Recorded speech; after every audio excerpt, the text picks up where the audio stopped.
Yol qəzasında bir nəfərin ölümü və digərinin xəsarət almasında təqsirləndirilən Arzum ləqəbli tiktoker İlduzə Hacıyevanın cinayət işinin bəzi detalları məlum olub. Unikal Az saytının əldə etdiyi məlumata görə hadisə 2025-ci il iyunun 27-sində paytaxtın Xəzər rayonu Mərdəkan qəsəbəsində qeydə alınıb. Aparılan istintaqla müəyyən edilib ki, İlduzə Hacıyeva 27 iyun 2025-ci il tarixdə saat 00:53 radələrində Star Leasing EBMC ilə müqavilə bağlayaraq Almaniyanın sürücülük vəsiqəsi ilə Çanqan markalı avtomobili icarəyə götürüb. TikToker paytaxtın Xəzər rayonu ərazisində qala istiqamətində hərəkətdə olarkən yol hərəkəti haqqında qanunun 42-ci maddəsinin 1-ci hissəsinin və 37-ci maddənin 4-cü hissəsinin tələblərini, yəni yol hərəkət hissəsində dönmə hərəkəti apararkən onunla eyni istiqamətli hərəkətdə olan digər hərəkət iştirakçısının hərəkətin təhlükəsini təmin edən təhlükəsiz yan məsafəsi saxlamalı, onun yanından hərəkətin təhlükəsizliyini təmin edib keçib getməli və bununla da yol nəqliyyat hadisəsinin qarşısını almağa texniki imkanı olduğu halda bunlara əməl etməyib.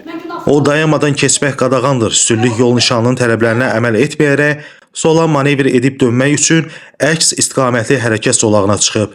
İlduzə Hacıyeva onunla eyni istiqamətdə arxadan ötmə əməliyyatını keçirən Amal Məlikovun idarə etdiyi Mercedes markalı avtomobilin təhlükə yarandığını görməsinə baxmayaraq, idarə etdiyi avtomobilin sürətini tam dayanma həddinə qədər azaltmayıb, həmin avtomobilin onu ötüb keçməsini gözləməyərək dönmə manevrli hərəkətini davam etdirib.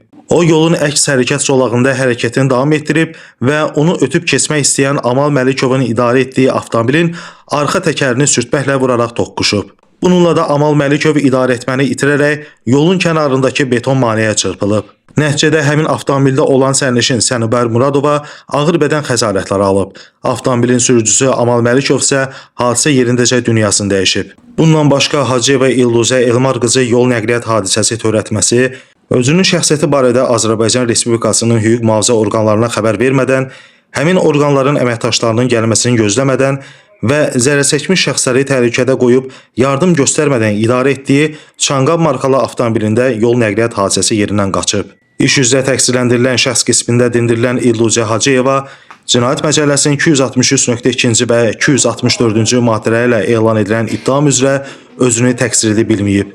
İstintaq dövründə onun barəsində başqa yerə getməmək barədə iltizam qətimkan tədbiri seçilib.